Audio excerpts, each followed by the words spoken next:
এখন আমরা বোঝার চেষ্টা করবো হচ্ছে slope of a line. Slope of a line, স্লোপকে আরেকটা কথায় বলা যেতে পারে ইনক্লিনেশন। আমরা বলি না যে রাস্তা স্লোপ হয়ে আছে, মানে উঠেছে রাস্তা, একটা রাস্তা যাচ্ছে, রাস্তাটা ধীরে ধীরে উপর দিকে উঠে গেছে, স্লোপ। এই স্লোপটা ম্যাথামেটিক্সের ল্যাঙ্গুয়েজে কী বলা হয়, মানে এইটা তো ফ্ল্যাট সারফেস, ধরো ফ্লাইওভারটা এরকম উঠছে, ঠিক আছে, ফ্লাইওভার, এটা হচ্ছে ফ্ল্যাট, এটা হচ্ছে রোড, এটা হচ্ছে ফ্লাইওভার। তো কী হয়েছে, এটা তো দুম করে এখানে উঠছে না, তো এটা আস্তে আস্তে উঠছে। তো এটাকে বলা হয়, কতটা উঠছে না, 100 মিটার যাওয়ার পরে এটা এখান থেকে উঠছে 10 মিটার। 100 মিটার গেলে এটা গ্রাউন্ড থেকে 10 মিটার উঠছে। তাহলে স্লোপ কি বলবো? স্লোপ হচ্ছে 10/100, 10/100, মানে y/x। ঠিক আছে, দেখো এটা ট্রায়াঙ্গেল বানিয়ে দাও। এটা হচ্ছে theta, perpendicular base, tan theta equal to লম্ব বাই ভূমি, তার মানে এটা হচ্ছে ট্যান থিটা। ট্যান থিটাকেই বলা হয় স্লোপ। আর ইঞ্জিনিয়াররা ল্যাঙ্গুয়েজে বলবে কত কী স্লোপ না, 10/100, 10/100 ইঞ্জিনিয়ারিং ল্যাঙ্গুয়েজ বলবে। ঠিক আছে, মানে 100 গেলে 10। ওকে, তো এটা হচ্ছে স্লোপ, তো বা ইনক্লিনেশন। তো স্লোপ কী হয়, এবার ধরো তুমি একটা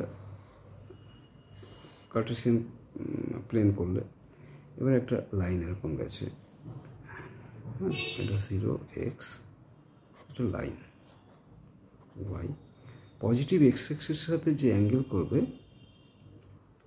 anti clockwise, that is called slope,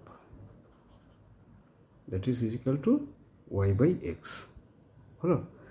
তো এই হচ্ছে স্লোপ। বুঝতে গেলে আমাদের কী হবে, তো এটা যখন এটা কী হবে, অ্যাকিউট অ্যাঙ্গেল, মানে 90 ডিগ্রি, তো এটা 90 ডিগ্রি, তো অ্যাকিউট অ্যাঙ্গেল, তখন স্লোপ হচ্ছে পজিটিভ। যখন এইরকম একটা লাইন হয়ে যাবে, এরকম হয়ে যাবে, পজিটিভ এক্স এক্সিসের সাথে এই লাইনটা ধরো, এই পজিটিভ এক্সিসের সাথে এটা কী করেছে, মোর দেন 90 ডিগ্রি, মানে এটা হচ্ছে অবটিউজ অ্যাঙ্গেল, আর এটা হচ্ছে অ্যাকিউট। তো এক্ষেত্রে স্লোপ হচ্ছে নেগেটিভ। স্লোপ এই ক্ষেত্রে এখানে হচ্ছে স্লোপ নেগেটিভ, আর এখানে স্লোপ পজিটিভ। ঠিক আছে, এগুলো পরে বুঝতে পেরে যাবে। স্লোপ কনসেপ্টটা আমি জানিয়ে দিলাম। তো এর একটা এক্সাম্পল করবো স্লোপ। ধরো এক্সাম্পল একটা করে নিই, তাহলে লোকাস অফে বোঝা যাবে। ঠিক আছে, লোকাস অফ সামথিং, চলো let's do it. Now find the equation of locus. Find the equation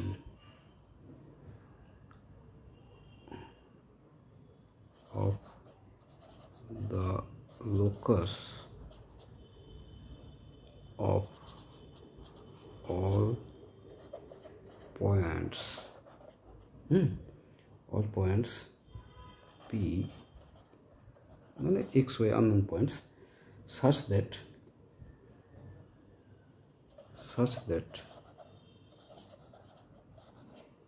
the segment OP, ও মানে হচ্ছে অরিজিন সবসময়, হ্যাঁ, OP has slope 3। ঠিক আছে, এঁকে ফেলো, ছবি এঁকে ফেলো। ও পি স্লোপ বলেছে 3, Y by X equal to 3, এটা তো বলেছে। Y by X equal to 3, simply এটা তো এক্স ওয়াই তো, তার মানে কি এটা অ্যালং এক্স অ্যাক্সিস এটা X, along Y axis Y, তাহলে Y by X equal to 3 or Y is equal to 3x। এই হচ্ছে locus of the point P satisfying this condition হলো। সো এর মধ্যে কোনো কিছু কমপ্লেক্সিটি নেই, কিচ্ছু নেই, শুধু অঙ্কে ভয় পেলে চলবে না। একা ঘরের ভেতরে বসবে, একা বসবে, যা খুশি করবে অঙ্কে, ভুল হলে ভুল হোক, আবার দেখো, ভিডিও দেখো বা বই পড়ো, যত প্র্যাকটিস করবে হবে। একদমই মানে ঘাবড়ানোর কিচ্ছু নেই, কী হবে না হবে, না হলে কী হবে, একটা পেজ নষ্ট হবে, এর বাইরে আর কী হবে, এর বাইরে তো কিছু হবে না। সো আমার লাস্ট বেঞ্চের স্টুডেন্টদেরকে বলবো যে ফার্স্ট বেঞ্চের স্টুডেন্টদেরকে একটা চ্যালেঞ্জ দিতে হবে। সুতরাং একা একা বসে করবে, ভুল হলে কেটে দেবে, আবার ভিডিও দেখবে, আবার করবে, হয়ে যাবে, হবেই। ওকে।